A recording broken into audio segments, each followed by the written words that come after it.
What is up, you guys? This is MiniSuperHeroes Today. And in today's video, we'll be taking a look at the LEGO Marvel Eternals set 76156 Rise of the Domo. Thanks to LEGO for sending this to me early, and they actually sent me the other Eternals sets early, so when you're done with this video, if you want to see the other ones, just check out my channel. With that being said, this set will retail for $100 when it comes out on October 1st, 2021 here in the good old US of A.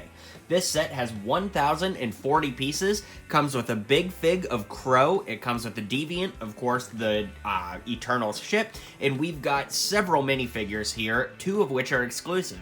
Fastos and Druid, and then it comes with Makari, Cersei, Thina, and Icarus, who come in other Eternal sets, but it's still pretty dang cool to get them in this one. So let's dive in and start breaking down this set.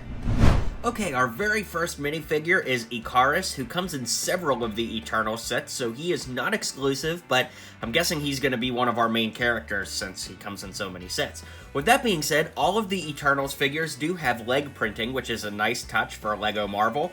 Relatively rare to get leg printing on every figure in a set from the LEGO Marvel theme. And unfortunately, pretty much all of the figures use reused head and hair combos. So of course, this hair comes on Star-Lord as well as Captain America, and the face is young Han Solo from Star Wars. Up next is Thina. She comes in this set, and she comes in a couple others as well. I think one other one, if I'm not mistaken. But anyways, reused heads. It's the head from Poison Ivy or from Mantis from over the years. But again, a new torso and new leg printing, and you can lift the hair up and see that she's kind of got more of a fighting face on the backside of the head. Very cool.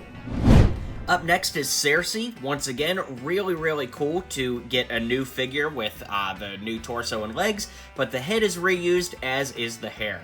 Once again, you can pick the hair up and turn it around to get more of a alternate face on the other side, but not much to say about these figures because of all the reused heads and hair combos.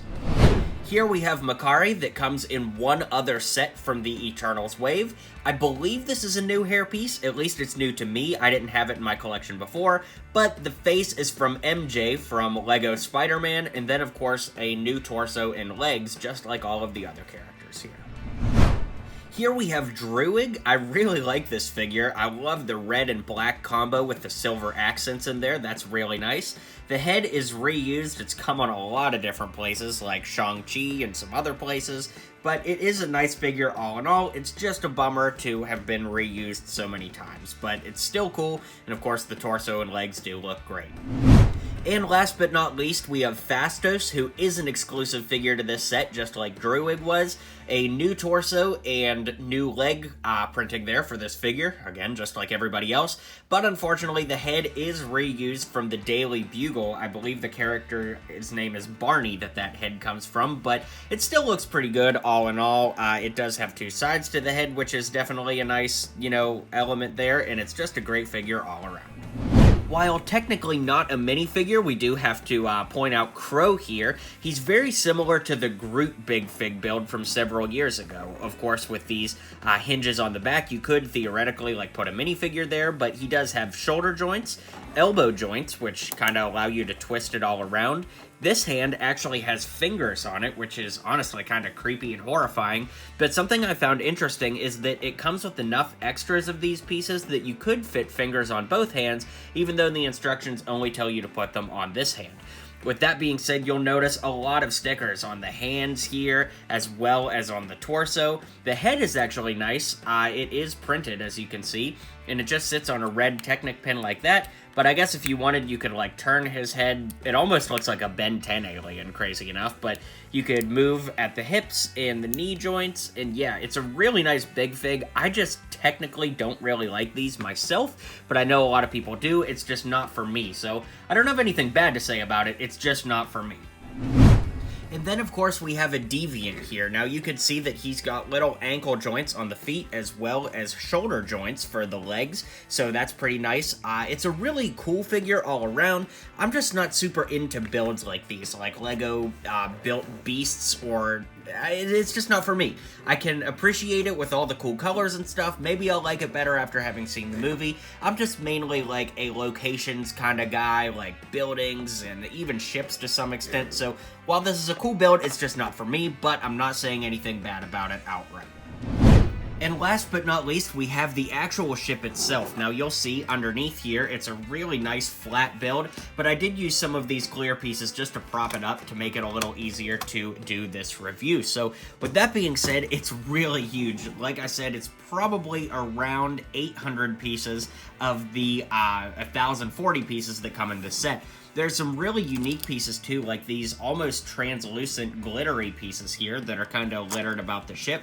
One thing I'll say, I don't really like the random element of everything. I like symmetrical builds, like how this is kind of off-centered, but it does look really good in person. There's these kind of silver metallic-y parts, so I'm not complaining about the set in any capacity. I'm just telling you what I like to see out of sets and whatnot. I love these glittery pieces that appear all over the exterior, but I know what you guys want to see is the interior. So here's how you do that. You lift up these panels here, then you take this and lift that all the way up, and then you pull these panels down just like that. And then that opens up the entire interior. But before we get closer into that, I do want to show you kind of the control room here. So you can see that there are like lots of stickers in there. Again, until we actually get to see the movie, we don't really know what any of this means. But of course, you can fit just one minifigure in there as your pilot. I'm not sure who the pilot of this ship will be in the movie, but that just shows you what a minifigure looks like in the cockpit. So going in no particular order through the ship, you can see that there's like a little, like, I guess both the doors have clips for weapons, which is quite cool. I really like that staff. I've never seen it in a Lego set before this, so that's pretty cool. But as we go inside, you can see that there's a fist here, which we also get on the character Gilgamesh from another set. So I don't know if he has like gauntlets that work like that or whatever. It's kind of hard to say. If we go in the back here, you can see that there's almost like a little pod. I'm not sure if I'd call it an escape pod per se, but you can see that you could put a little minifigure in there and have them fly around. So it's kind of interesting. You can see how it sits in there on those little golden gates, and then it all closes up again just like that. As mentioned, on this side, it opens up as well. You can see some more golden weapons there. For some reason, there's a coffee machine in here for, like, eternal space beings. It's kind of interesting that there would be a coffee machine, but okay, I'll accept it.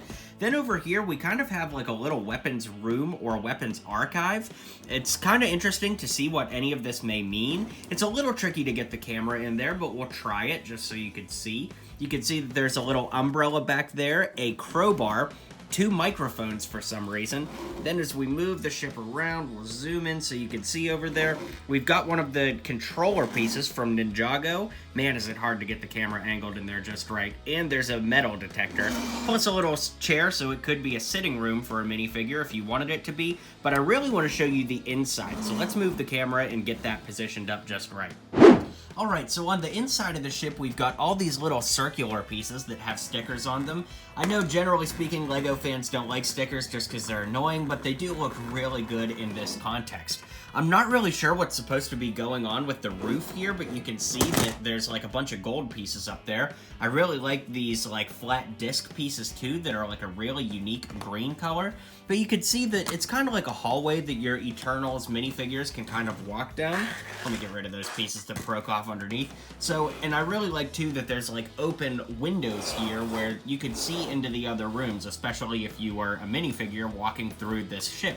Now over here, there is one cool thing that was revealed on the box art, which was definitely a previously unknown detail.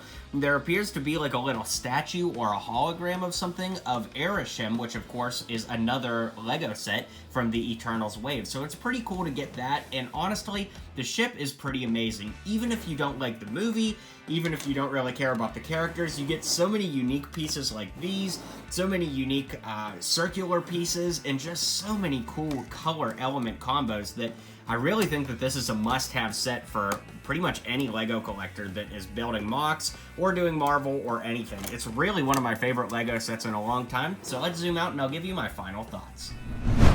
Alright guys, well thanks so much for hanging out with me today. Like I said, be sure to check out my other LEGO Marvel Eternals videos since LEGO sent them all to me early to review, and drop a comment and let me know what you think of this set. Is it overpriced or underpriced at $100? Obviously, I really like this set. It's my favorite of the Eternals wave, and it just gets me really hyped to see the movie, if I'm being honest. So drop a comment below, let me know what you think, and I'll see you guys on the next video. Well, you've made it to the end of the video. You should hit like and subscribe down below for more LEGO content from me, because I post just about every single day. You'll be up to date on all the latest in LEGO, so why not join my community and hit subscribe now.